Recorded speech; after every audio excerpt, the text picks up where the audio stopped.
La misión Buenas Nuevas. El dicho, no juzgues a un hombre por su apariencia, nunca fue más cierto que en este caso. Mi primera impresión fue que él era de aspecto diferente a las personas de esa área, bajo de estatura y con pelo rubio. Llegó con su esposa y sus hijos después del servicio en una iglesia en Lancaster, Pensilvania. Se presentó con el nombre de Elam Stolfus.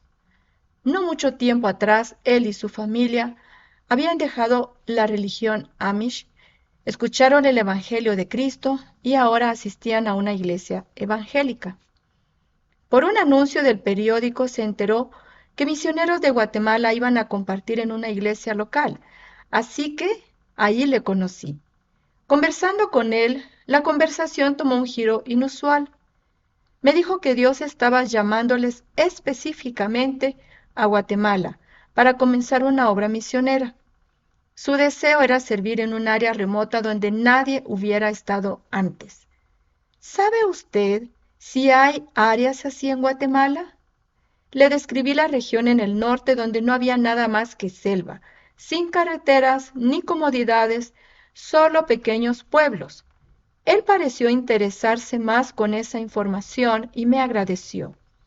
A mi parecer, era un plan algo riesgoso para un hombre sin preparación adecuada y además llevar a su familia a un área tan aislada. No tenía ni la menor idea de sus planes. Pasó el tiempo, cuando un día inesperado, Elam estaba a la puerta de nuestro apartamento en Guatemala, anunciando que había llegado con su familia para empezar un ministerio. Quería que yo lo llevara en avión y así buscar un lugar apropiado para comenzar. Pero antes, era necesario hacer todos los trámites para su estadía legal en Guatemala. Necesitaba un fiador para firmar sus documentos, y yo, con mucho gusto, lo hice.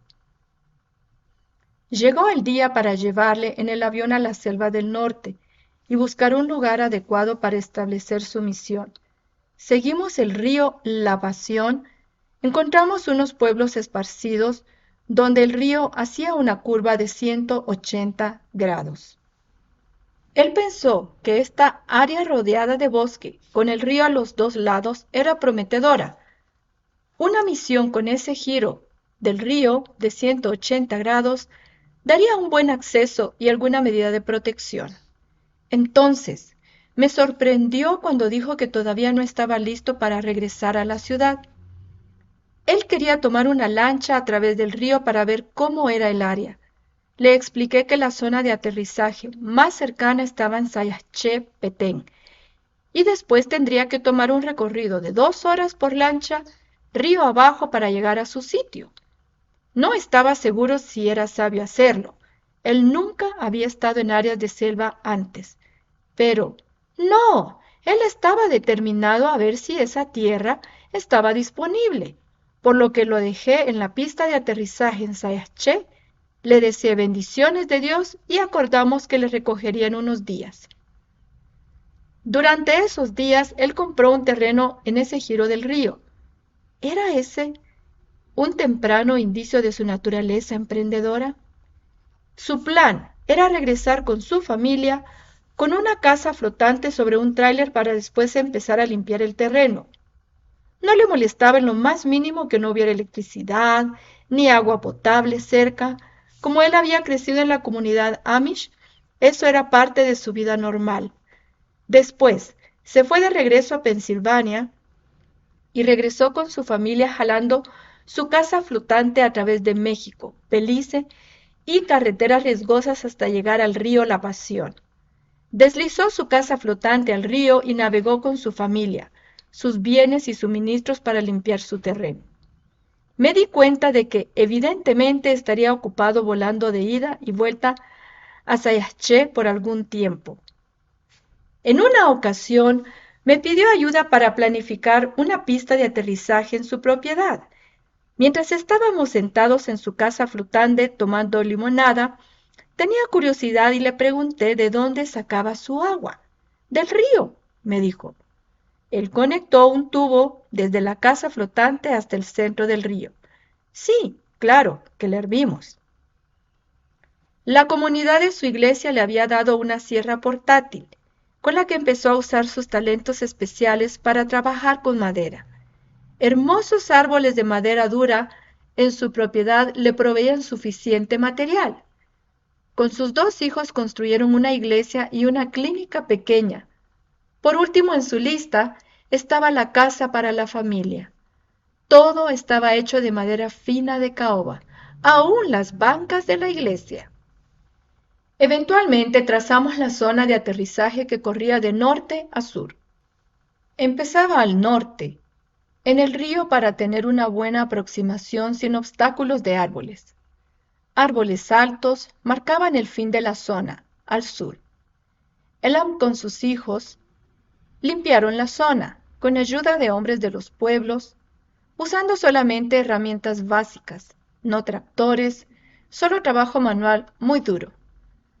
Para remover los troncos de los árboles consumía mucho tiempo, pero la gente de pueblos cercanos ayudaron de muchas maneras. Elam me avisó cuando la zona ya estaba lista. Le dije el día y la hora que volaría hacia allá para inaugurarla. Todo el pueblo llegó para esa ocasión tan especial. Di varias vueltas, viéndola cuidadosamente, antes de decidirme para el aterrizaje. Cuando los hombres quitaron los troncos de los árboles, hicieron lo mejor que pudieron para nivelar los hoyos de las raíces. Pensaban que habían hecho un gran trabajo, pero para un avión estaba demasiado áspero. Reboté como loco. Mis dientes casi se cayeron, pero lo logré. Después de la celebración, les di instrucciones para nivelar cada pequeño bache, lo cual hicieron. Se convirtió en una excelente zona de aterrizaje que usé frecuentemente. Luego empezó un tiempo maravilloso y bendecido y que duró muchos años. ¡Oh, qué gozo servir a tantos siervos fieles del Señor, como la familia Stoltzfus, los misioneros más diligentes que yo haya conocido! ¿Y cuántas experiencias tuvimos en esa zona? Una que destaca en mi mente es cuando Elam decidió llevar abejas a la aldea. Volé un avión lleno de abejas metidas en cajas pequeñas que tenían 3 lados de malla y también un poco de agua. Durante el viaje observé que algunas abejas se salieron de sus cajas. Pensé, ¿qué? Si me pican. Pero después descubrí que las abejas no pueden volar a una altitud de 10.000 pies. Todo iba bien hasta que empecé a descender a la selva. Aún con todas esas abejas zumbando furiosamente alrededor de mi cabeza, logré aterrizar sin que me picaran. Uno de los muchachos que descargó las cajas no tuvo la misma suerte. Otros proyectos. Elam recibió de la comunidad Amish 2 mulas. Vinieron por barco, por camión hasta Sayaché y por último las trajeron caminando hasta la misión. Elam tenían planes de prestarlas a la gente y así ayudarse en arar las tierras. También le mandaron por barco vacas lecheras. Más tarde volé cargado de contenedores especiales para que fueran inseminadas artificialmente por Elam. Así que tendrían una buena vacada, la cual podría compartir para que todos tuvieran lácteos. Elam y su esposa también establecieron una clínica para administrar las necesidades médicas básicas. Ninguno de los dos tenía entrenamiento en esa área, pero ellos hacían lo que podían. Viviendo tan lejos en la selva, lejos de cualquier tipo de servicio médico, algo es mejor que nada. La gente llegaba con gran variedad de problemas, a la mayoría se le podía facilitar un tratamiento adecuado. Un día, un hombre llegó con un dolor severo en su abdomen, del lado izquierdo. Elam podía ver que la situación era muy grave, por lo cual tomó su radio de onda corta para buscar a un doctor. Comenzó a transmitir para que algún doctor en algún lugar del mundo le diera algún consejo.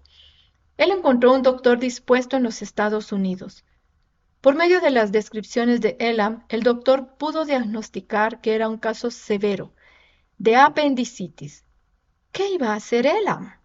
El doctor dijo que el hombre necesitaba cirugía tan pronto como fuera posible o moriría. Elam le explicó que llevarlo a un hospital desde su clínica remota ni siquiera era una opción. La situación, obviamente, era para tomar medidas drásticas. Aquí es donde entra Elam, el emprendedor. Increíblemente, por radio, ese doctor dirigió a Elam y a su esposa paso a paso para realizar una apendicectomía. El doctor comenzó explicándoles cómo aplicar la anestesia y dónde hacer la incisión. Después de eso, Elam corría a cada rato hacia su radio para recibir las instrucciones y continuar la operación. Cuando tenía el abdomen abierto, Elam no tenía ni idea cómo era un apéndice. Entonces, regresó a su radio para preguntarle al doctor cómo encontrarla en medio de todo ese tejido sangriento. Milagrosamente, Elam pudo identificar el apéndice y removerlo. Aún más maravilloso es que el hombre sobrevivió a esa operación y se recuperó totalmente. Verdaderamente, ese fue un milagro de Dios. En otra ocasión, yo estaba en mi casa, en un día de descanso sin ningún vuelo pendiente. Realmente estaba disfrutando mi día con la familia cuando el teléfono sonó. Era una llamada de larga distancia desde Minnesota, un doctor que yo nunca había conocido. Era una emergencia de un misionero en las selvas del norte de Guatemala. Me dijo que el misionero había sufrido un accidente con su sierra y casi se corta el dedo pulgar.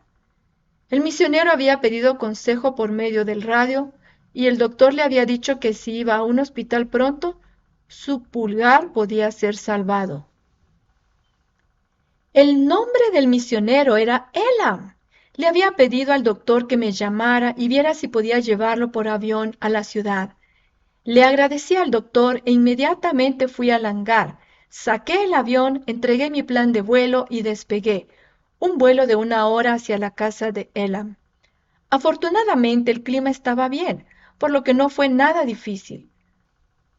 Cuando llegué, Elam y su esposa estaban esperándome, con su dedo envuelto con unas vendas. Los subí al avión y fuimos a la ciudad y los llevé a un hospital. Los cirujanos salvaron su dedo. Quedó un poco rígido, pero él pudo usarlo por el resto de su vida. Cuando el hijo de Elam, Virgilio, cumplió 16 años, sus papás lo enviaron a los Estados Unidos para aprender a volar aviones. Primero compraron un avión ultraligero. Virgilio podía hacer vuelos cortos hacia el aeropuerto principal del área por suministros o para asistir con emergencias. Un tiempo más tarde pudieron comprar un avión Maud de un solo motor que usaron eficazmente por muchos años. Después, una tragedia golpeó al pequeño y bonito paraíso de Elam, llamado Buenas Nuevas. Por años, la insurrección comunista estuvo muy activa en esa área, tratando de convertir a la gente al comunismo. Eventualmente, se dieron cuenta de que el impedimento que tenían para llegar a su meta era Elam. Toda la gente en esa área conocía el ministerio de la familia Stoltzfus y estaban impresionados con su ejemplo de amor fraternal. Los comunistas decidieron mandar a un escuadrón para eliminar este impedimento. Sus instrucciones fueron que quemaran todo por completo, el tractor, el avión y todas las construcciones de la misión, y después darle a Elam y a su familia 24 horas para salir del país. Pero tenían que matar a Virgilio. ¿Por qué matar a Virgilio? Porque era muy extrovertido y fiel al Señor. Todos amaban a Virgilio porque tenía un lindo espíritu servicial. Ya que solo estaba en sus años 20, ellos lo vieron como una amenaza para la agenda comunista. Una noche, un escuadrón de comunistas llegaron a medianoche, levantaron a todos y les dejaron recoger algunas pertenencias. Virgilio fue tomado como prisionero. Elam, Bárbara y sus otros hijos subieron a una lancha mientras las llamas iluminaban la noche oscura.